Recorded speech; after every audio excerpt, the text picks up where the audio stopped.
kemudian ada kompatibilitas dan kinerjanya, yang mana kita memastikan bahwa aplikasi yang kompatibel dengan sistem operasi yang kita pakai dan juga dapat digunakan dengan lancar pastinya pada perangkat kita, seperti itu bisa komputer atau via handphone gitu ya, Mas.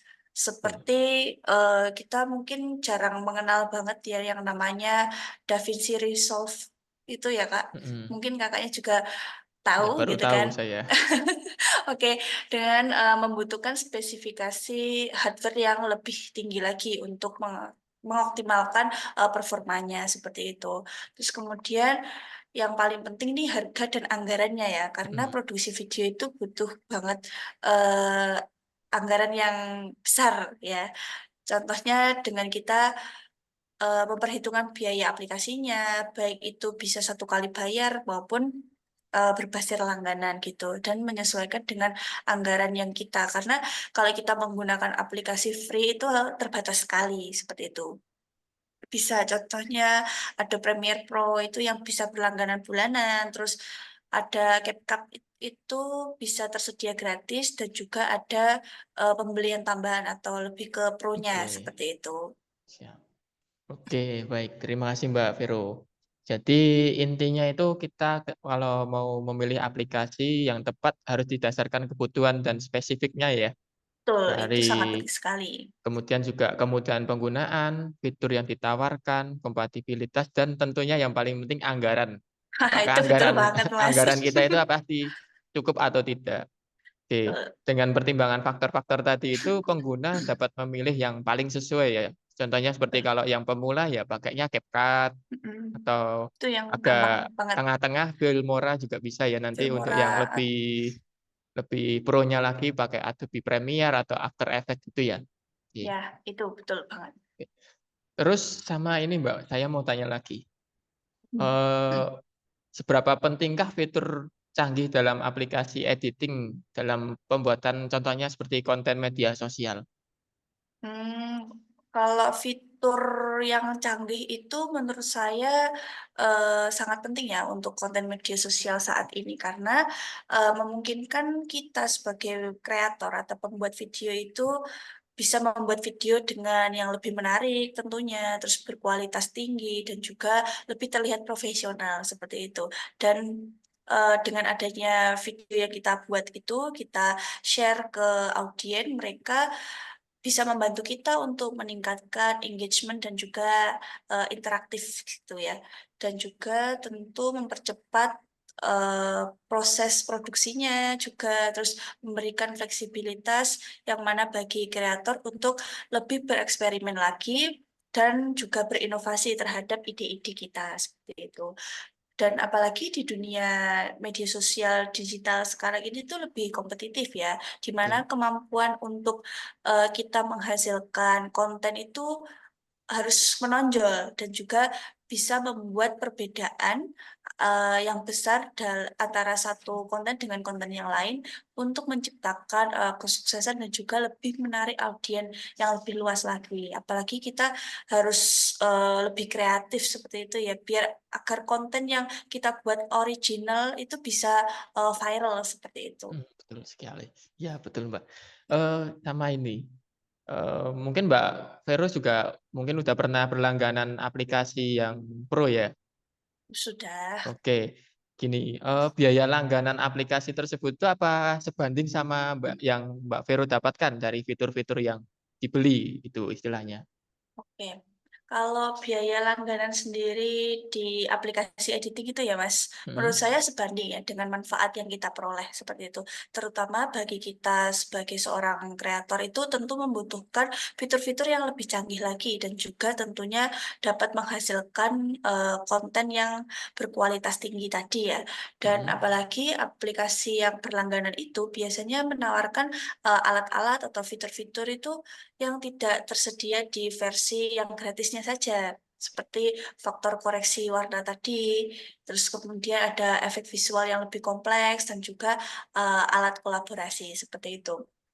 Jadi yang saya tangkap itu tadi, untuk yang pro ataupun yang berbayar itu lebih cocoknya untuk seperti Mbak Vero Yang ini ya, yang memang ya yang untuk lebih lebih profesional ke dan lebih profesional produktif, dan iya, yang komersial lebih gitu ya. iya komersial, Nanti lebih mungkin untuk produktif. teman-teman yang baru belajar bisa pakai yang gratis itu, gitu ya? Iya, memanfaatkan yang ada Oke. seperti itu, Yang Mas. penting bisa belajar yang dasarnya dulu. Iya, betul. Oke. Sama saya mau minta pengalaman nih dari Mbak Vero, dalam menggunakan aplikasi editing video jika dilihat dari sudut pandangnya Mbak Vero sebagai seorang konten kreator. Mhm. Kalau menurut pengalaman saya pribadi ya Mas, sebagai seorang kreator itu, menggunakan aplikasi editing sangatlah beragam ya, dan juga penuh dengan pembelajaran, tantangan, dan lain sebagainya.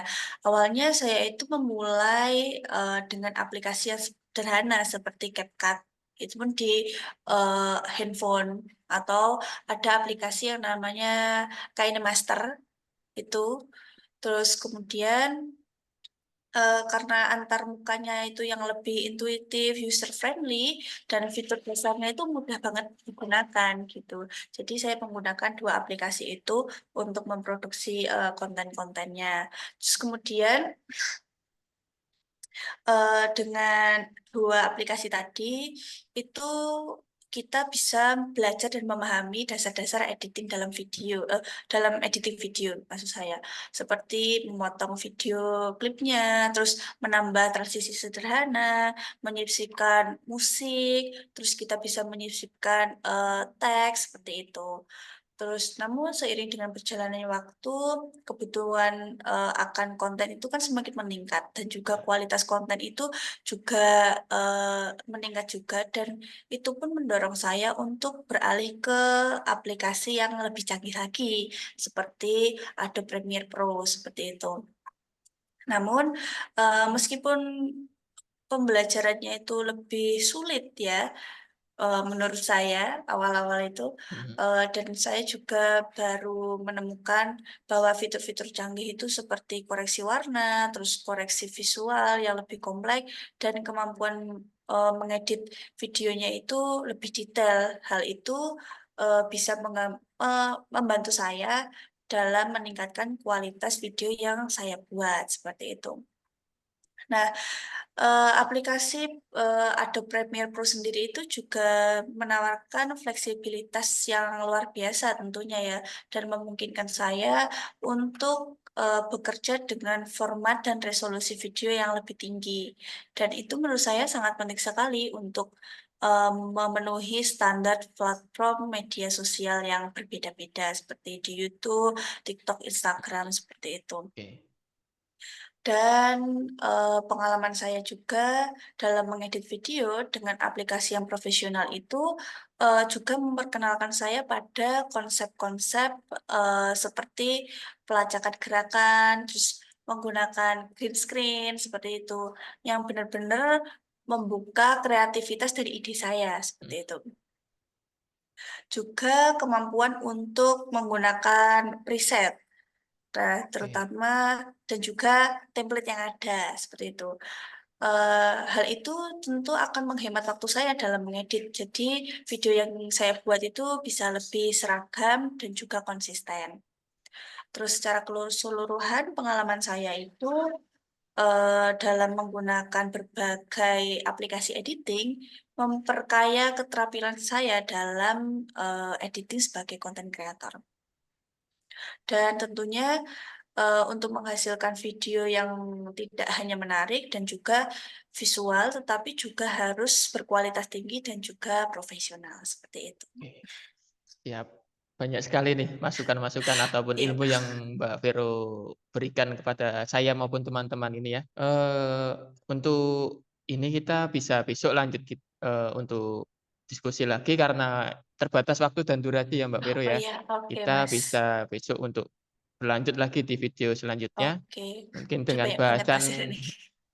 dengan bahasan ataupun materi yang berbeda lagi dan baru Boleh, pastinya yang sangat bermanfaat untuk teman-teman siap. lainnya. Siap. Oke, Sekian untuk pertemuan ini, saya terima kasih sekali Mbak Vero atas waktunya dan sama. waktu ilmu yang telah diberikan. Terima kasih. Wassalamualaikum warahmatullahi wabarakatuh. Waalaikumsalam warahmatullahi wabarakatuh.